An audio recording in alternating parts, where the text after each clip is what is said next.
Welcome to another episode of Make a Difference with Phil Martelli. I am Jared Phillips alongside Phil Martelli at David Auto Group, their main branch here. An incredible opportunity to highlight some awesome stuff that David Kelleher is doing here in the Delaware County community. He's going to join us in just a few moments, but we want to get this started as we typically do. One thing that fascinated me this week, and I was thinking about it, and I wanted to tie this into college hoops a little bit. I got the chance to take in the Eagles game down in Baltimore. The Eagles now won 8 in a row. Face paint. Oh yeah, You went face paint? I actually went shirtless and painted the whole body. All right, in that 30-degree weather. Yeah, a little bit of a reference to Putty.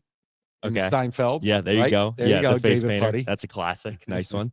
And my girlfriend didn't break up with me over it, but she thought about it. And the only thing about the face paint though, and all the paint, when you go shirtless like that when it's that cold, I kind of turned purple. So people thought I was a Ravens fan, not an Eagles fan. So it had to bleed through a little bit. But no, an awesome experience down there. Eagles get the win 8 in a row. And I just think about 2 months ago, all people could think about was getting rid of Nick Sirianni. And that talk has quieted quite a bit. It's very fascinating to see the way that he has weathered the storm. No, the talk now is he will be the NFL Coach of the Year. Which I think, let's pump the brakes on that, right? Or Dan Campbell. Yeah, that's all I know. They're the only two coaches I know in the NFL. I think there's probably a few other candidates out there, but it's like a fascinating turnaround that he gets obviously a ton of credit for. I think the whole coaching staff and just the talent on this team, this is where they should be.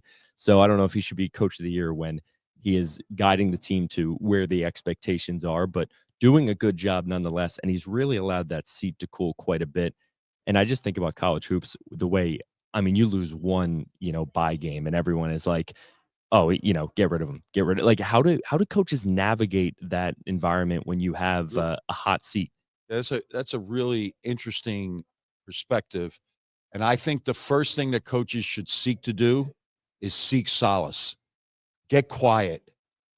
It's easy to say, well, I don't read the paper. Not that there aren't that many newspapers around anymore, or I don't read. Everybody knows what's going on. Everybody knows what's being said. You have to seek quiet, not just outside noise, but internal. You have to seek that quiet. You have to make sure that you maintain your internal pressure because everybody wants to achieve. Okay. You want to make sure that you're helping your team, help your team through it in terms of the social media awareness.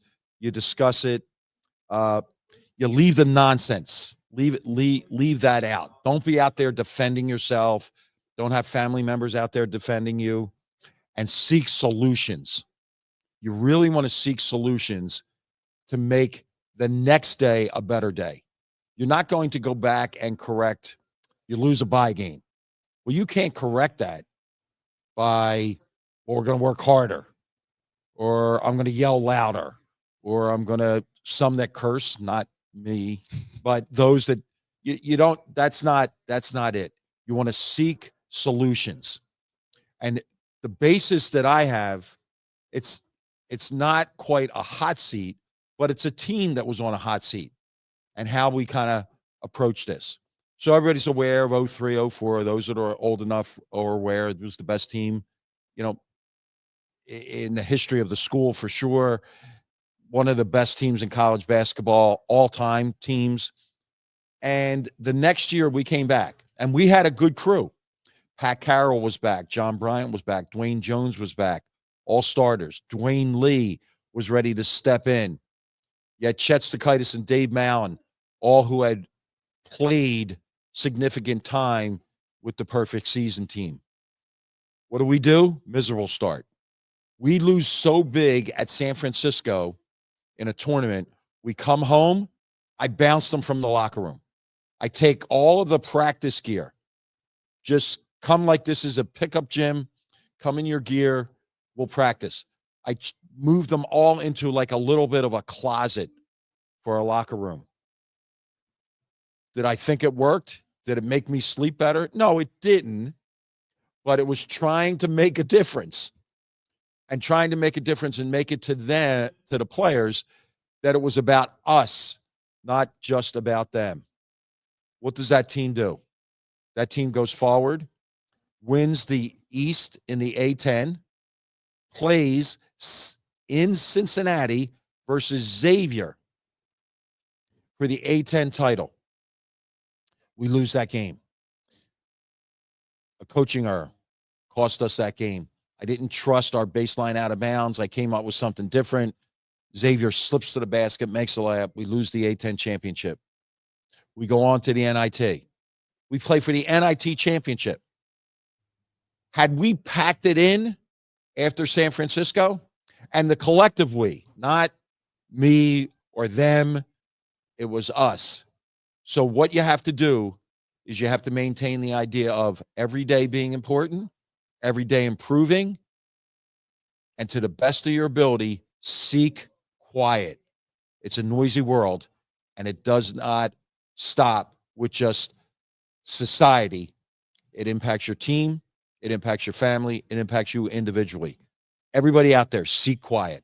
It must be so much more difficult to now. I mean, you think of 20 years ago, you didn't have any of these social media sites. You didn't have, you might have had the message boards, but really, I mean, there are people every single day kind of with this unfettered access to kind of tell you how they really feel despite one game where the team may not quite look good or something like that. And I think that's one of the things that coaches, it's even tougher to navigate that environment when the court of public opinion can turn on you so quickly.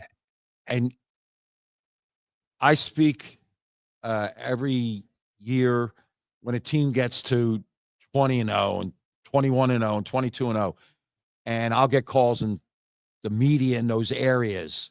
I remember very specifically Illinois with Bruce Weber was going through a year. They were undefeated. And he called and said, "How did you do it?" I said, "Well, to be honest with you, it was so long ago, there was no social media." And that helped us. Because if somebody makes a mistake in public, not a crime, but a mistake in public, you can at least say it's not everybody else's business. It's our business, and we dealt with it internally. So you make a really strong point about the environment.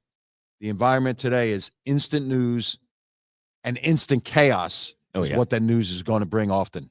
The one thing, I guess, I don't know if you were able to do this, but the one thing that seems to have been a catalyst, I guess, for the Eagles in this run is Nick Sirianni shaved his head. Did that ever come into play for you at any point, thinking about just we're not looking for any hair sponsors. We're not looking for the barber. I'm happy to report that I got a haircut prior to the stretch of games that I did for TV. In the chair, 4.5 minutes. Personal record. 4.5 minutes. What did he do for 4 minutes? Spin me around and put the scissors there and did what they'd had to do. Oh man. I will say we have a terrific guest coming up. The guy who runs this place here at David Dodge coming up with us in just a moment to talk about the incredible charity work that he does around the holiday season. He's going to be joining us in just a moment. But before we get to David Dodge, we of course have to get to the Martelli Minute. The Martelli Minute, sponsored as always by Status Solutions. Status Solutions Network is committed to making a difference by providing Alicia's Law compliant safety technology to schools through a grant of use, ensuring that financial barriers never stand between students and proper safety. Each community has the power to create real change. Learn more at statussolutions.com. So in the theme of the last week to 10 days, the Martelli Minute starts with this. Thanks and giving are powerful possessions that we all have. They must be shared every day.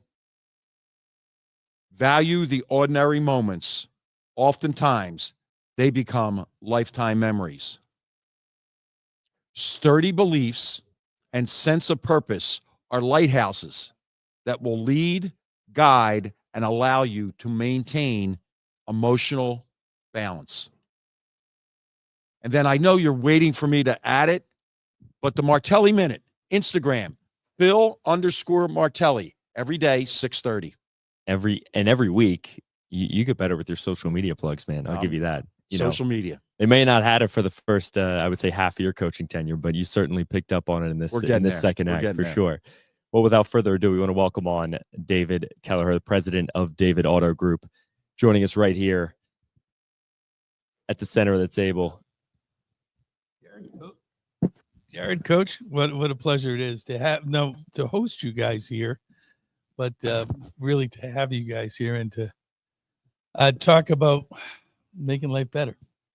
Well, let me just kind of take ownership here for a second. When we started the podcast idea, we were searching for make a difference individuals. David Kelleher was at the top of the list. From the moment I met him, there was this sense that giving to the community and being a servant to the community was at the top of his list. Yes, he wants to be extraordinary in what he does in terms of service and selling cars and moving products, so to speak.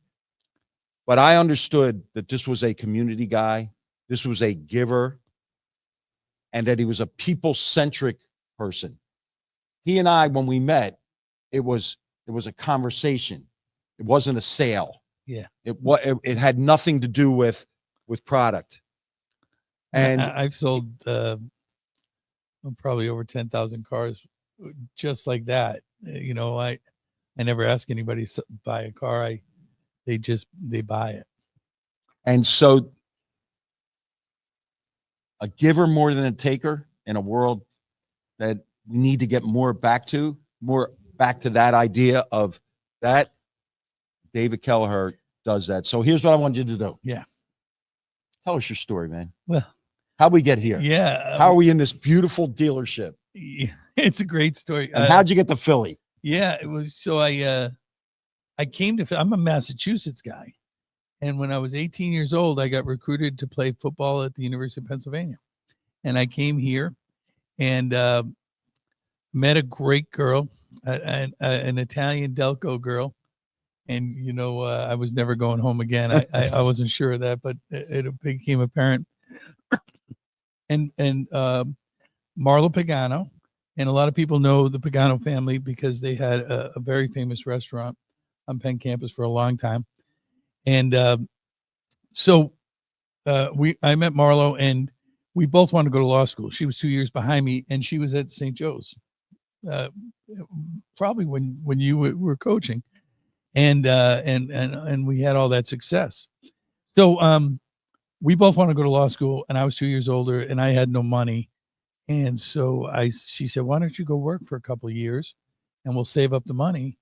And I took a job selling cars, and I ended up being pretty good at it. So the first, the ad said make $50,000 a year selling cars.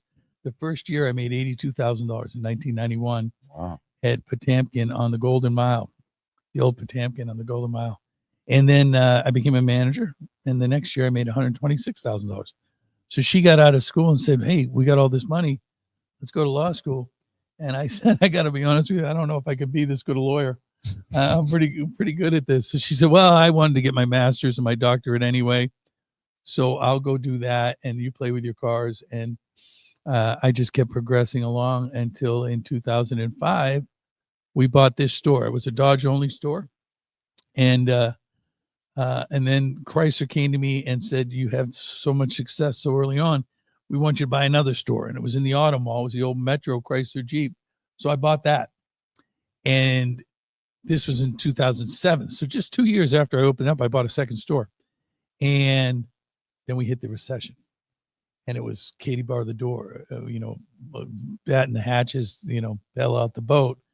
And I ended up making a deal with the family guys that own Family Chrysler Jeep out here and Family Dodge down there. And we combined the two stores. So that's how it became David Dodge Chrysler Jeep and Ram. We took 4 stores, made it into 2, and survived the storm. In large part by doing that. And then in 2009, I renovated the store to the posture it is now, and I feel pretty comfortable about it. So that's how the whole thing came about. I have to. The store sold 42 cars a month the day I bought it. the predecessor, and the first month we sold 126 cars. Wow. And that was just being kind to people and addressing them. And so, David, I need this, and our viewers need this. Yeah. Give us the story. Give us the story. Making a difference. A woman in Texas. You didn't know her. She didn't know you. You changed her life. Well, tell us the story. I'll tell you a better story to lead up to it. I was open for 2 months in 2005, and an old friend and customer came to me and said, "Hey, we're trying to save this school. It's in Lansdale in Delaware County." And they said, there's this big movement to save the school. The Catholic Church is going to close it down. And they said, "Can you donate a car?" I said, "I opened up 2 months ago. You want me to donate a car?" I said, "Well, let me think about it." And then it came to me, you know what? I just had to do it. And I donated the car, and we saved the school. A large part because of the donation of the car and the raffle that they had that ensued. And I thought to myself, and then my business got better. And I made more community effort, and my business got better.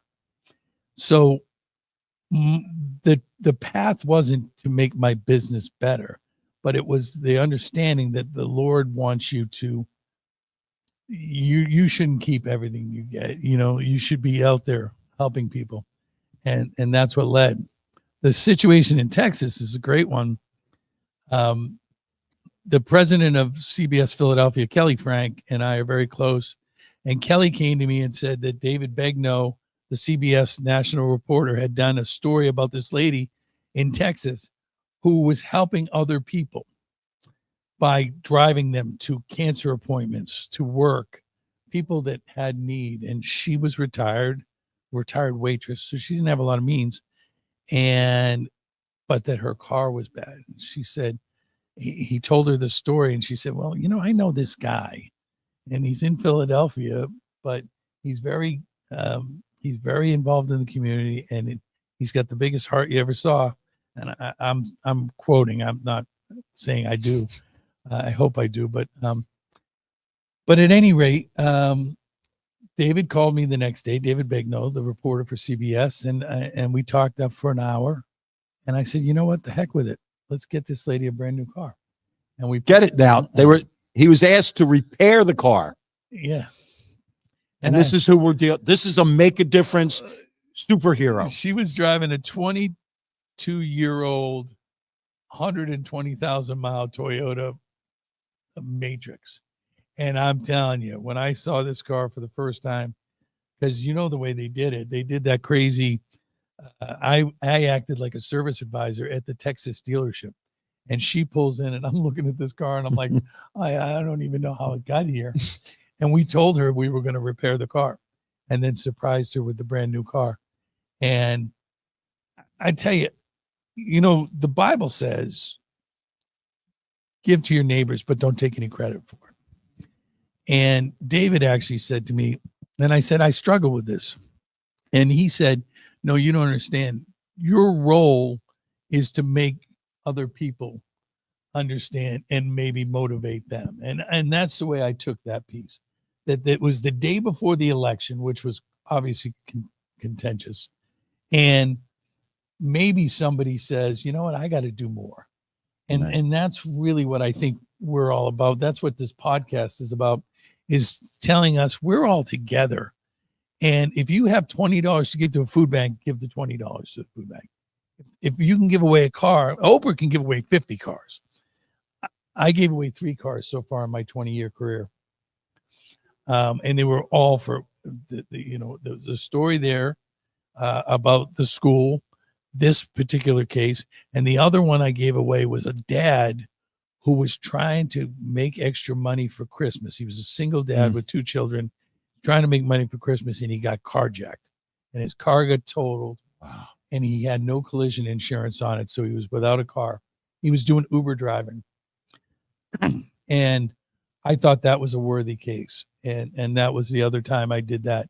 But again, the message is, if all you have is a smile at the Wawa, to make a stranger feel better and then have them continue to smile at other strangers.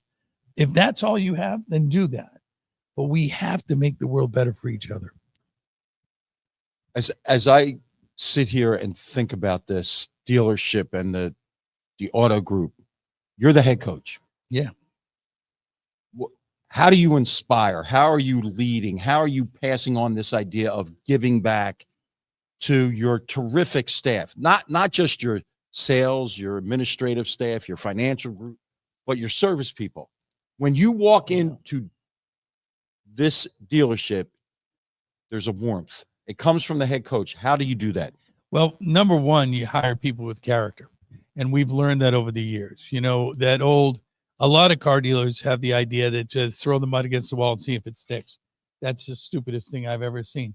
So in our process, everyone, even somebody applying for a lot position, and I say a lot position because that's probably the lowest rung on the totem pole here, they have to interview with all three of my directors that run this place under me. They have to take a profile exam. They have to take a drug screening. Like, we have to know that we're hiring character. So our 96 employees are buttoned up, and then therefore we have no turnover. Nobody ever leaves here. And nobody ever commits anything that would make me have to ask them to leave. That's number one. You have to have character people around you. But right now we're in the midst of this fall session is where we get extraordinarily involved in the community. So I started off in October. We gave away 1,500 brand new coats to children in Delaware County that needed coats for the winter. And to me, that's a selfish thing, because when I put a coat on a kid, you see their eyes light up. The esteem comes in their eyes because they've got a brand new coat, like the other kid did. The eyes always tell you what's in somebody's heart. It does. And when and then I hug every one of these kids, and it just tears me up. So we start with that. And then we get involved in Thanksgiving with City Team Ministries down in Chester. Only 14 miles from here is probably the most impoverished city in the state of Pennsylvania. And City Team does an amazing job helping that community out. So then we provided about 1,000 Thanksgiving dinners for families. And now we're in the midst of our Adopt a Child program. It's going on all around you. We've got 7 days left. Last year, we were able to, I guarantee that I'm going to adopt 300 children. Now, the process is City Team vets the families to make sure there's a need.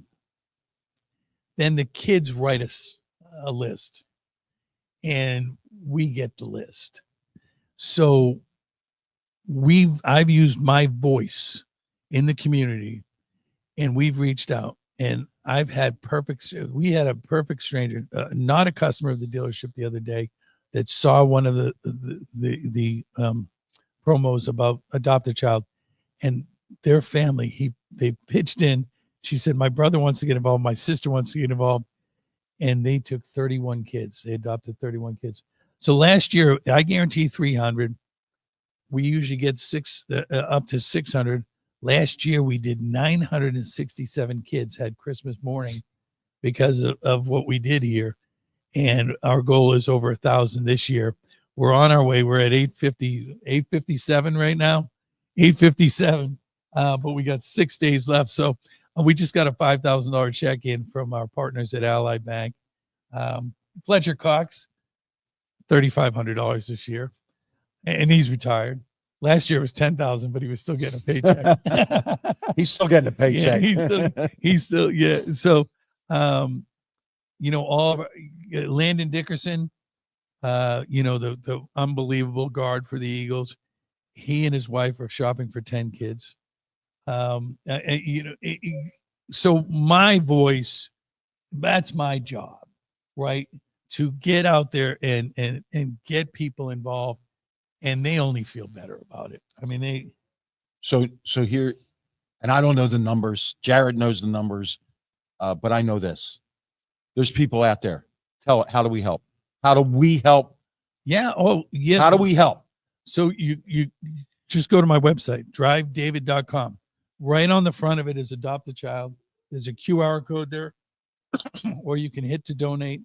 and people can send a note in, and it shocks you how many people say. A lot of people donate, just give the money. We figure $75 per child, but some people can only afford 50, and that's great because that helps the cause, and it's totally tax deductible. It goes to City Team Ministries, and it shocks you how many people say, I would like the child's name and their wish list, or like the Dickersons. They got the list, and they saw that Julie wanted, a doll, and or that means something. And then everybody that goes shopping for the child comes back with More. Right? Oh, Yeah. More. They come in with coats and mittens and all kinds of stuff. Bikes are the big thing. I mean, last year we did, I think, 180 bikes, and we've got a great company down in Delaware that has given us discounts on the bikes and assembles them. So it's the community pitching in and making the world better. And you understand, some of the adults we can't help any longer. I mean, they're past. And I hope we can help everybody. I hope everybody can be influenced and make their life better. But the kids, these kids, we have to make an impression on the kids. Amen. So my focus has always been on the children, because you don't understand. Yeah, I give my kids a new pair of sneakers. They're like, hey, great, thank you. I really appreciate it. They're very gracious there. But you put a new pair of sneakers on a kid that hasn't seen one in his entire life, and it changes their world. Yeah. And if that changes their world, it elevates their thinking to what they can do, and that solves a lot of problems, doesn't it? You want to change Chester? You want to change every area? Start with the kids, start with the schools, and you're going to make our communities better. And I told you from day one, make a difference. There he is, personified. But now, watch. Now we got to go in another direction. Yeah. Okay. You're top 6, 7, 8, maybe top 10 super fan for the 76ers. Yeah. All right. You're personal friends with coaches and players, and very close. And you work closely with them. Coach Nurse and I text all the time. So yeah. Can they come out of this? And what need? What's the need right now? I really Big believe win last night. Two in a row, right? Yeah. I really believe, actually, we were supposed to be on a plane with the team this weekend to Chicago. I was really excited about it because my daughter is at the University of Chicago, and I was hoping that she would join us, but it turned out she can't because she's in exams. So you fly on the team plane. It's a charter with all first class seats. And we have a relationship with Kyle Lowry. Kyle's a very close friend of mine, Paul George, and Paul's an amazing guy for his stature. That guy's amazing. He's such a wonderful human being. So that all happened by accident. I mean, I joined the Sixers on the 9-win season. That's when I got it. But I got in for nothing back then. It was great. I gave them a couple cars, and they were like, "Yeah, that's great. You're a partner now." Since then, it's increased a little bit. I got to give them a check too, but I believe that I think Nick Nurse is a terrific coach and a good man. He is a good man, and but to be honest with you, Joel's a problem for me. I see him as. You heard about that private meeting that should have never leaked out, but that Tyrese called him out and said, you never show up on time.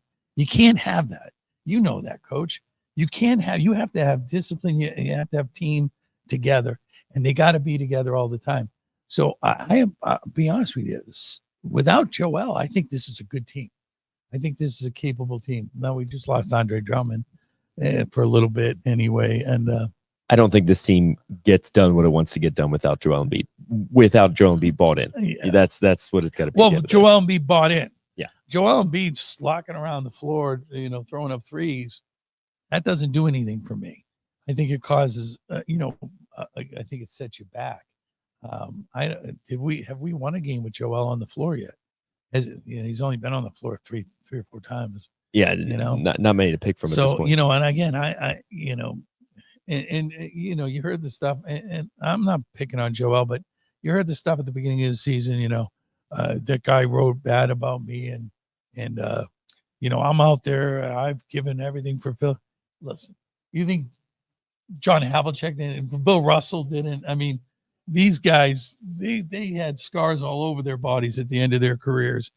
And in Philadelphia, we count the scores more than we count the wins. Yes, exactly right. Sure, right? That's exactly right. And I believe it or not, even though I'm the official dealer of the Sixers, I've only got 2 players in cars right now, Paul George and Kyle Lowry. Over the years, I've had many, many, many players, but they change often, and they only have 15 players on the team. The Eagles, and I'm not an official designee because the NFL costs significantly more money than NBA does. We've tried to put a deal together, and my friends down there are terrific at the Eagles, and they really want me to be a partner.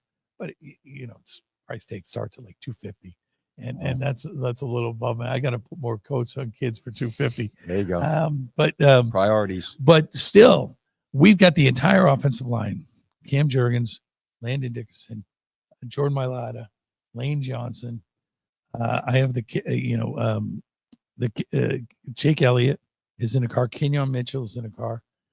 So we've got a significant amount of the Eagles players in the car, and those guys, every time and protocol is that I meet them to give them the car, and we sit for a little bit, and I tell each and every one of them, especially a rookie like Kenyon Mitchell, if you lay your heart out for Philadelphia, Amen. They will feel it, and you'll be a hero forever. You look at Saquon. And I'm so bad. I didn't get a deal together with Saquon. I'm picking myself for that right now because I love that guy. But he's a great human being, and he lays himself out for Philadelphia every week. And when you do that and succeed, man, these guys. So I can't pass up because I want to be able to see my family, my grandkids, and whatever. David Kelleher is connected with one Pat Jeffries. Yeah. His Eagle. Who's a relation? That's my son-in-law. Son-in-law. Yeah. Yeah. So, Pat is the Eagles family is amazing to me. When I send them a note and Pat, and I say, hey, I needed a couple extra passes for this, I went to the Super Bowl with the Eagles last year. For the game that we were in Arizona, they're the ones that got me the tickets, and I had to pay for them. Believe it or not, face value was it's not a cheap ticket, but it was better than scalping him, and anything. My friends at the Eagles, and the whole parking lot's full of David Jeeps. There we go. Yeah. So we always end this segment. I knew this one was going to go. We end the segment with this idea. Who's made a difference in your life? Who's that difference maker? Yeah. Certainly I had several coaches over my career because I was an athlete that instilled discipline and that type of thought. I can't really say anyone in the car business because as I was coming up, I was actually learning what was wrong with the business and then in my mind fixing it. So when I opened up the dealership, I did everything that everyone did. I'm going to go to my parents. I mean, my parents taught us. My mom was a school teacher. My dad was a court bailiff. Okay, so we didn't have a lot in our house. And sometimes times were tough. But they always put food on the table and they always took care of us. And they always made us feel like we could do anything, that we weren't limited to a level, that there was no ceiling on what we could accomplish.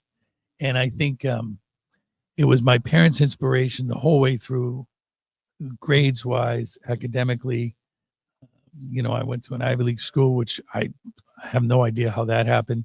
And And then I was able to just follow my fate, and it was because of my father's pictures at the door here, because I think they really drove me, and I'm trying to fill in that gap for kids that don't have that. I'm trying to be their inspiration to let them know they can do anything they want, because you really can if you put your mind to it, and you're not worried about the stuff around you. You can get anything accomplished, and I think we've done that. Thank you. Thank you. Thank you. Thank you. You know David, what? thank you so much. You've made a difference. You've made a difference. Yeah. What a partnership, Yeah. right? What a partnership. Well, this was a great Right. visit, and you guys have made a difference for me too. Thank you. David, thank you so much. Appreciate We it. appreciate you joining.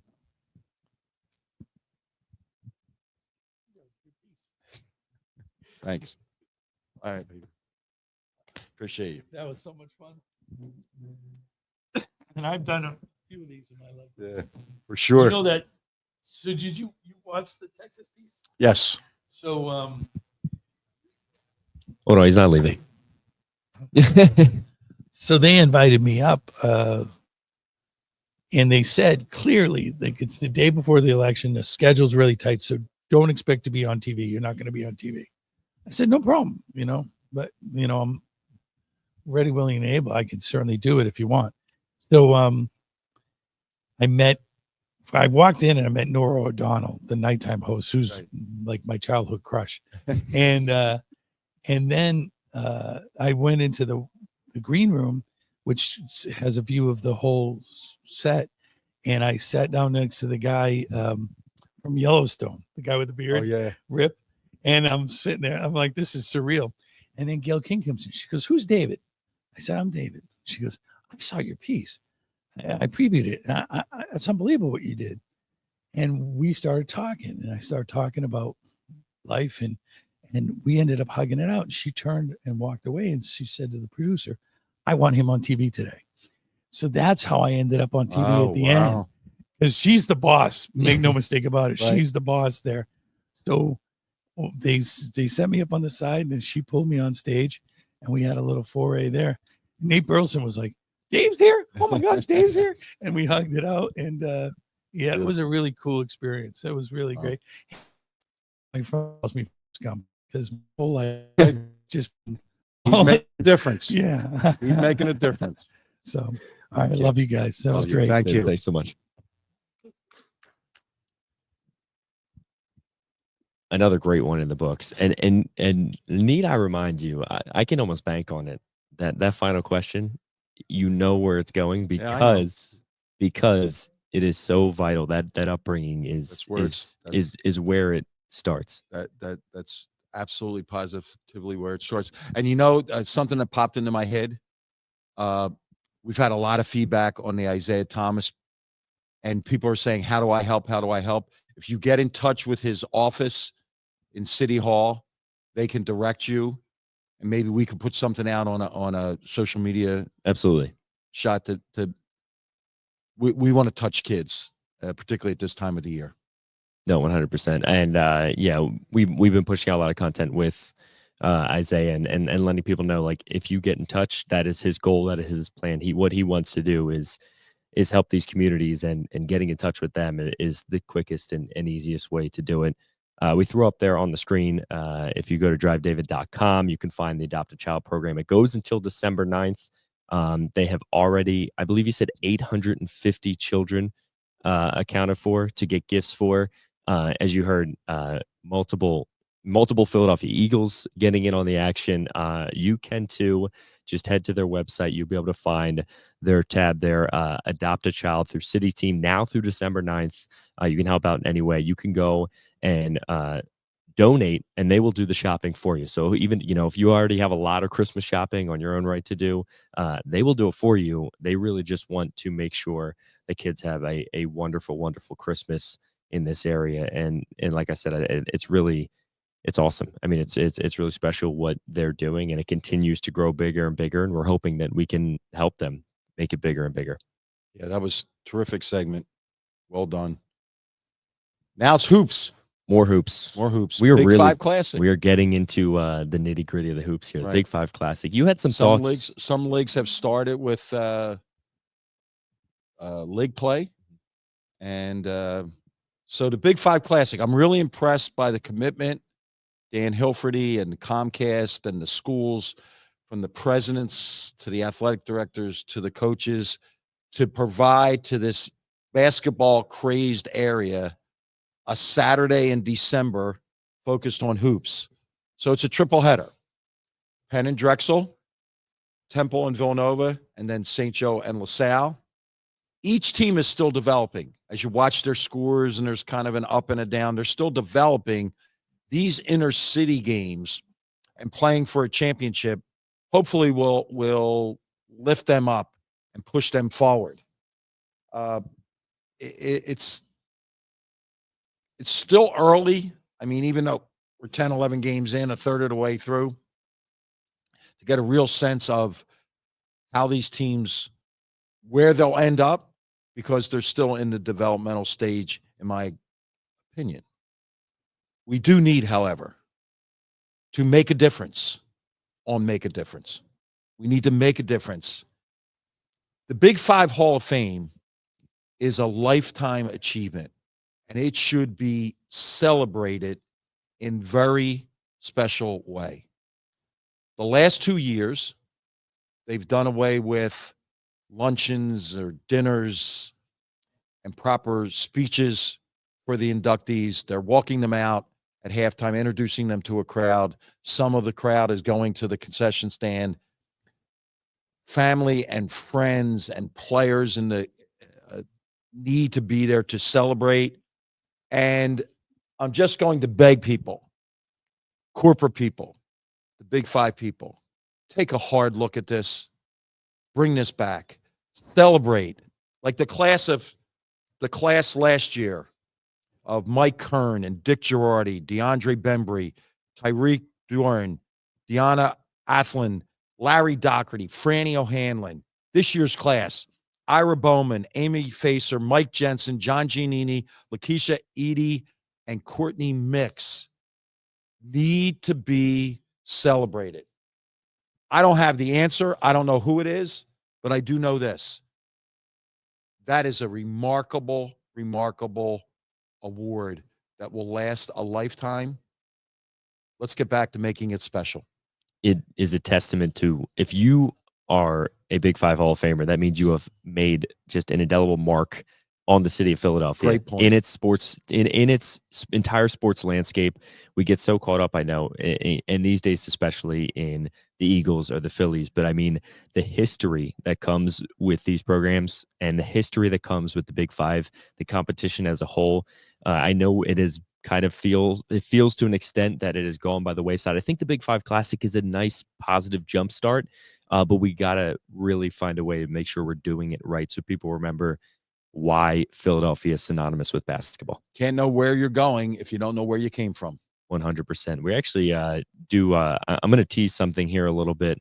We have our friends over at the Big Five Pod gearing up for what is their Super Bowl, the Big Five Classic this Saturday. We're going to be joining their podcast to preview the weekend's game, so that should be pretty exciting. And they're going to hear that same message. Oh, yeah, 100%. I'm sure they will. A couple of Temple guys, so you're going to be a little outnumbered, just warning you. But no, so some nice guys. We're not going to do Casey Keeler. I mean, I don't think there's any Casey Keeler talk. There's not any type of Big Five football scenario that we can possibly tie in. We'll find a way. We'll sneak it in there somehow. All right. But that should be a lot of fun. That'll be coming up as they preview the Big Five. I mean, like I mentioned, that's their biggest ticket of the year, and I mean, it's about as big as it gets for us as well. So it's going to be awesome to chat with them just about the games, what it means for the city, and as we continue to kind of really continue to grow it and rebuild the legacy and the tradition that is the Big Five. So that is going to be very exciting. Of course, this Saturday down at the Wells Fargo Center, going to be a lot of fun. Now, with that being said, you've been all over the place once again. You had a busy slate of games on your hands. I'd love to get I had a really your reaction there. Terrific experience this stretch of time. Flew to Marquette, did Marquette and Stonehill, and terrific atmosphere, really well-coached team, watching practices, watching shoot around, both teams organized. Marquette, a different level talent-wise. One of the big joys there was Bill Hurrian, the Drexel coach, is an assistant coach at Stonehill, and he has the same energy and the same excitement. So to catch up with him was terrific. Came home Thanksgiving, flew back to Cincinnati for Xavier, South Carolina State. And the welcoming embraces from Sean Miller and Tom Eisner, the staff at Xavier, being in the Cintas Center. It was an interesting weekend because Ohio State had lost football Saturday at noon to their hated rival in Michigan. And then Sunday early afternoon, the Bengals were playing crosstown, and they lost. And then the ball went in the air for Xavier, South Carolina State. Xavier, a prohibitive favorite. And it comes down to the last shot. So it was an experience, certainly surrounding everything that is good about college hoops, because you don't know until they play the games. And then I get to come home and sit in the DAC at Drexel and watch Bryant with Phil Martelli Jr. as the head coach take a big lead, tied at 60, and then they finish off the job and win on the road. So it was special. But I want to get to that, though. I do want to get to that because you mentioned, I mean, that for you being in the stands there, I know it kind of harkened back to the days of you being able to turn around and see Pop there for so many years. I mean, to kind of complete that evolution must have been that was a special moment for you. It was really special, and it did dawn on me. I was lower than he used to sit up high so he could watch everything and greet everybody. I was more in tune with, let me just watch, take a couple notes, see if I can help for their next ventures and their league ventures. And so it was really surreal is the right word. But then the coup de grace, and you don't even know about this one. I don't. I went to Washington, D.C. on Tuesday. It was a double secret mission. I'm still not sure that it's been released. I was going to say, are you allowed to talk about it? I'm not sure yet, but I'm releasing it. Okay.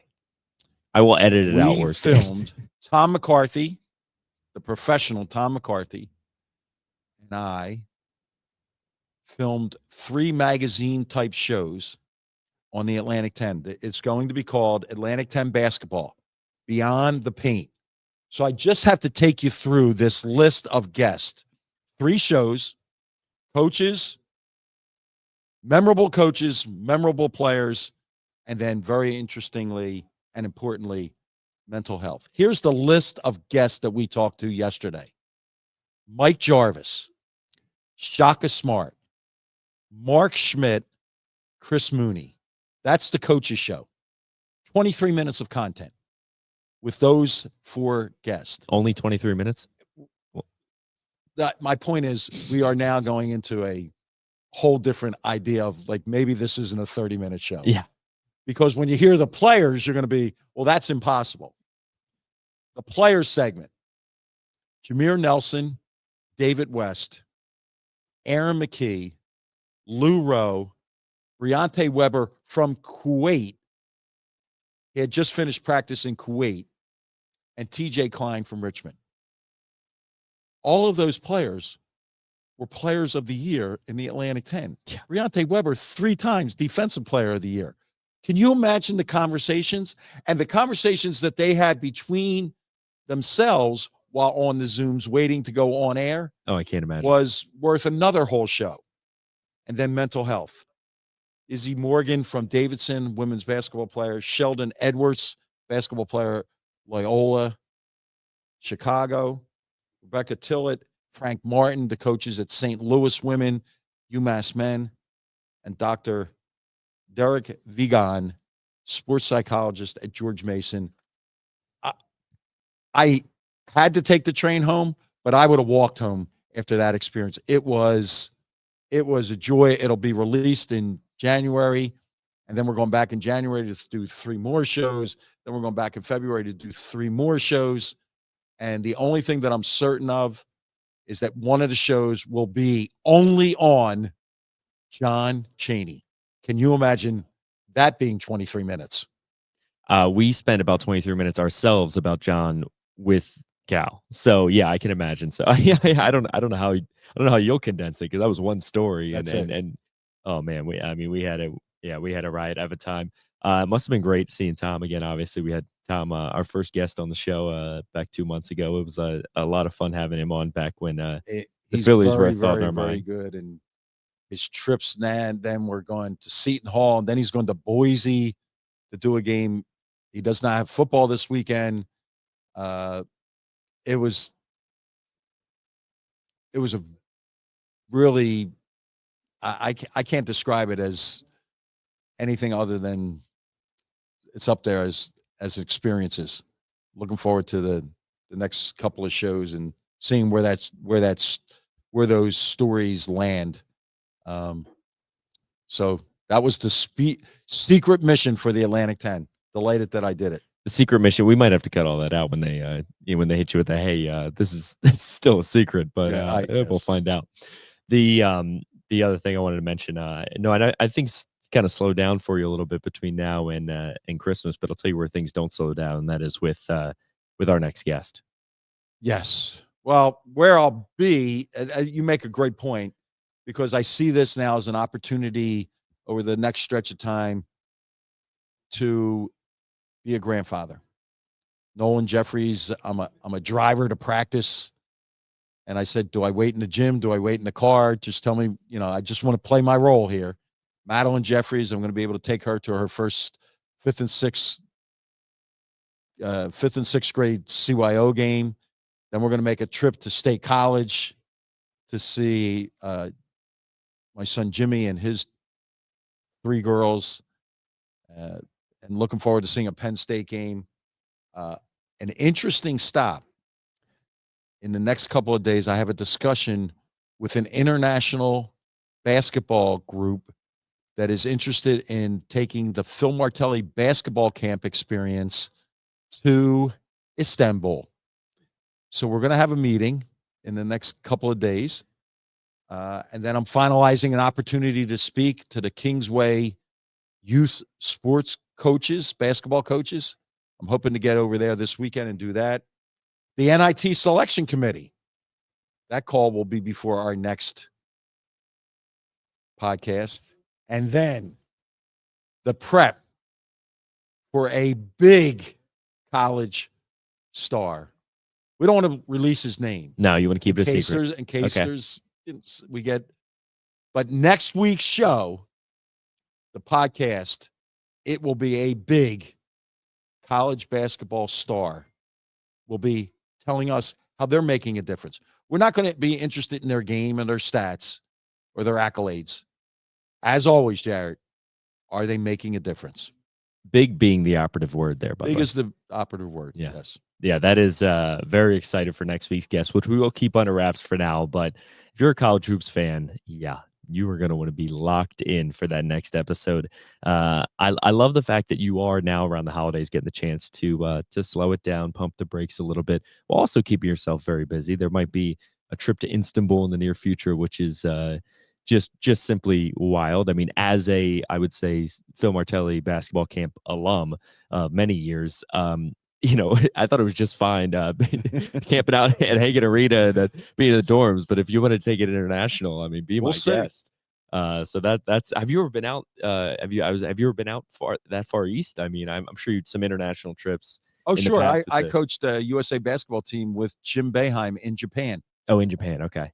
So I haven't been in that direction though. I was gonna say you technically went west, I guess, right? I don't know how that works. I've never really been outside the country. I stopped with geography. You're a basketball coach, not a history teacher, I guess. But yeah, very, very awesome show coming up next week. We had an awesome show today, obviously, with David Kelleher. once again, you want to head over to drivedavid.com. His Adopt a Child program running through December 9th. Okay, they have already accounted for 850 children, they said, who are going to be getting gifts this holiday season. Hop on there. All you have to do is donate a little bit of money, and you're going to make a child's Christmas in this Delaware Valley area. I mean, it's as simple as that. You don't even have to do the shopping. I'm sure there's plenty of Christmas shopping that you're looking to get done in the next few weeks. Well, David Dodge is going to do it for you. And I mean, what better way to spread cheer this holiday season? I mean, And that's everything as simply as it else. gets. Yeah. Whether there's a Big Five classic, and I'm not minimizing it, or a dinner or a luncheon for the hall, helping others. That's what we're about. 100%. Making a difference. 100%. Like I mentioned, a big guest coming up. And if you haven't already, feel free to follow us on social media at Make a Diff Pod on X. We are Make a Difference Pod on Instagram, TikTok, and YouTube. Feel free to like and subscribe there on YouTube. And if you are listening on Spotify or Apple, feel free to go ahead and hit those notifications so you know when a new episode is dropping, and give us a 5-star rating if you may. That would be fantastic for us. And we appreciate it as we keep growing this thing. And of course, I would be remiss if I didn't mention pnjmakeadifference.com.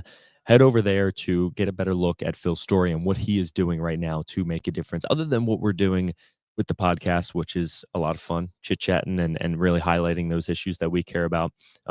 Phil has boots on the ground on a pretty much weekly basis, where he is speaking to organizations, to schools, to anybody he can, to spread a message of making a difference, helping other people, whether that be through charitable efforts, whether that be through changing a mindset, whether that be through changing attitudes. That is something that Phil is doing. So head on over to pnjmakeadifference.com to tell your story, and hopefully be able to partner with Phil in the future moving forward to make a difference. Phil, another great episode, another road game that I would say there's another road win for us. Yeah. We're going to be back here. Oh, I can feel it. I have a feeling we will be back here as well. If David will have us, of course. There we go. Peace, everybody.